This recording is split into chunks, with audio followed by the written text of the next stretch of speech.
I'm getting a lot of people asking me about reloading and telling me, they're like, well, it's too expensive, takes up a lot of room. This is a TV stand, people. I'm watching a movie, watching Trump. Professional redneck outdoors. It's archery season. However, I'm gonna zero my hunting rifle for the upcoming November rifle season here. So this is my rifle. There are many like it, but this one is mine. This is a Remington Model 7, 243. Open that bolt, show you it's safe, stick my finger in there, do a little tactile feel. This is an awesome rifle. It's very lightweight. It doesn't kick like a mule.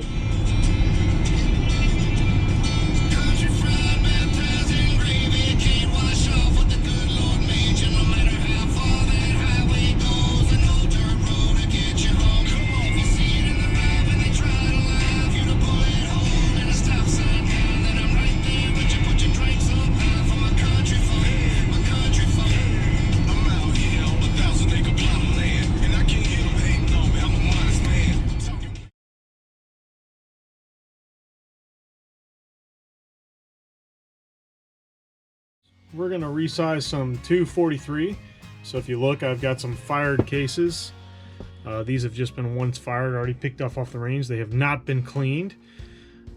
I'm gonna simply put them in a die and resize them. So I want to show you what they look like in one in a resizing case and what they look like been fired. Before we run our brass through a resizing die that we've already set, we want to lube our cases. We have the Imperial Size Wax, which this is simple wax. If you open it up, it's a simple rub on the case.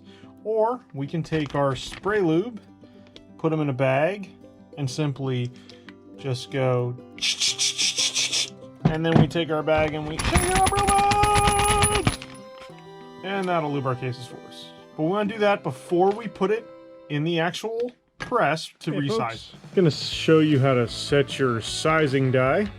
Your sizing die looks very much like this. It's got a decapping pin in the middle. If you look on the top of it, it says RCBS 243 Winchester full length resizing die. That's what the FL stands for. So to set this die, we simply just put it in our press. Of course, we have our shell plate that matches. We screw it down a little bit, run that plate all the way up, and we simply screw that guy down until it touches the shell plate, just like that. And then we set our locking ring a little bit. Okay, that's it. Our case is all lubed up, so we're just going to stick them on the shell plate. We're going to simply pull the handle until it drops the primer out, pull it back up. Just for a quality control check, we simply just drop it in our case gauge, make sure it sits there nice and flush, which it looks like it does. Flip it over, and we see that it's flush.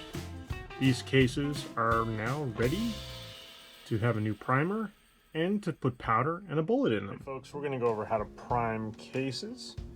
Doing some 243s. If you notice, there's some primers in those cases and there's some not primes in those cases.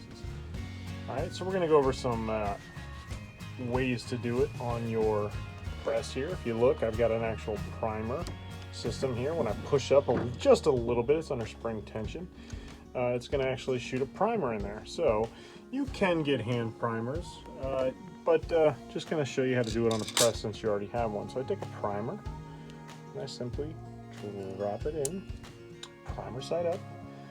Okay, so I'm going to take this case, I'm going to pull back a little bit, I'm going to put this case on like so in the shell holder, and then I'm simply just going to press up just a little bit, and now the case is primed.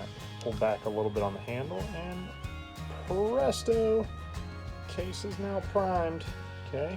So just be careful, you know, just understand the concept of the fact that this has to be pulled a little bit, but that's it. That's all you have to do is to prime the case.